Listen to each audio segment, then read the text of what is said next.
Parental death during childhood is a reality of life that we can't just ignore, by Dr. Rachel Fearnley. We live in stories, not statistics, is a quote by Kathleen Gilbert that I'm often reminded of. At a personal level, stories have been instrumental throughout my career. In the early 80s, when I started work as a nursery nurse, story time with the children was always a highlight of the day. As my career progressed and I became a social worker, there was a shift from telling to listening to other people's stories, and within that helping them to try and make sense of what was occurring in their lives. Later still, the importance of listening to stories became paramount during my PhD. Central to the research was listening to children and young people's stories and learning directly the impact parental life-limiting illness had on them. Latterly, I've completed the storytelling cycle by writing a novel to highlight some of the issues children and families experience when a parent has a life-limiting illness. I'm particularly interested in developing opportunities for children to share their stories and experiences of living with a parent who is potentially dying. Importantly within this, I want professionals and policymakers to listen to these stories and to take heed from them. We know from research, including my own, that the period prior to the death is often far more difficult for children than the time following the death. As one young person said to me during my research, everything is kind of random before their mother died, but after, at least we knew what was happening. The uncertainty of what is going to happen to the parent, along with often not being fully included in information about the situation, has the potential to cause anxiety. I'm a great advocate for including children, to the extent that they want, in conversations and information sharing about the illness. There is often a tendency to think that by not talking to children about the illness, we are protecting them and helping to save them from unnecessary upset and anguish.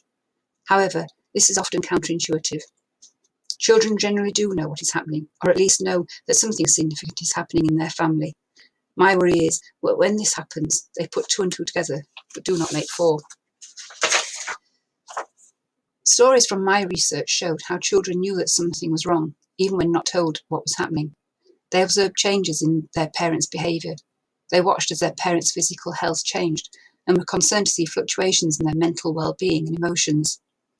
Suddenly, the parents stopped going to work or started having many more medical appointments. Relatives and friends started to visit, and conversations were held in hushed tones. There was a collusion of pretense that life was normal, when in reality the children were very aware that whatever their normal was had been changed. The stories I was privileged to hear helped me develop the idea of a communication continuum. This continuum helps represent where children are placed in relation to the information they are given about the illness and the extent of opportunities to talk openly about what is happening. In my research, I noticed a correlation between the amount of involvement children had with regards to their parents' illness and how they appeared to be managing during the bereavement period. It was apparent that children who had been better informed about the illness and who had had the opportunity to explore what was happening, along with their feelings about the family crisis, were generally the ones who had more robust coping skills and who demonstrated greater resilience. For example, Georgina, aged 10, had been informed about the illness and had been included throughout. One of her many observations was most salient. "I was glad you told me," referring to her mother, who was present during the interview, "or I would have been more shocked. I wouldn't like it to be hidden. I knew something was wrong. I would rather have the shock then instead of a big shock at the end." Georgina appeared to have found positive strategies in her bereavement, and although she reported still being very sad about the death, she was managing her sadness positively and in a safe way.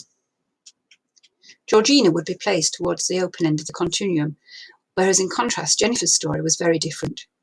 She was aware that her mother was ill, but had never been told the seriousness of the illness, nor the fact that her mother would die at a young age because of it. Jennifer recalled with great clarity the day her mother died and the shock when she realised what had happened. Jennifer talked about how she'd struggled emotionally and psychologically following her mother's death, resulting in the necessity to access mental health services. Jennifer's story is an example of when children would be placed on the closed end of the continuum. The communication continuum is not static, and children can move along it dependent upon their current circumstances. Therefore, if they are initially placed towards the closed end, but then begin to be included in conversations about the illness, they are likely to move more towards the open end. Equally, If they're placed towards the open end, but then stop being involved in conversations, they're at risk of moving towards the closed end. I believe we still live in a society where the two constructs of children and death are not seen as being compatible. There remains the ideology that we need to protect our children from the pain, sadness, and untidiness of life-limiting illness, dying, and death. I know from personal experience that parental death during childhood is one of the most difficult life events for any young person. I also know that as adults, there is often a protective sense that means children are shielded from the reality of life. However, life-limiting illness is a reality of life, and if we try to ignore it and keep children away from what is happening, we're doing them a great disservice. It is a sad reality that we cannot cure all life-limiting illnesses, and people, and parents, are going to continue to die. What we can do, though, is begin to see that death is, sadly, a normal part of life. And once we begin to normalise it for children, they will be more likely better cope with what is happening. As professionals, we need to have the confidence to know that talking about the subject is not going to harm children, and in fact, it is likely to free them up and give them permission to talk about something that is clearly uppermost in their thoughts. If stories are central to our lives, being able to help facilitate children to write accurate stories about parents' life-limiting illness must be on our professional agenda.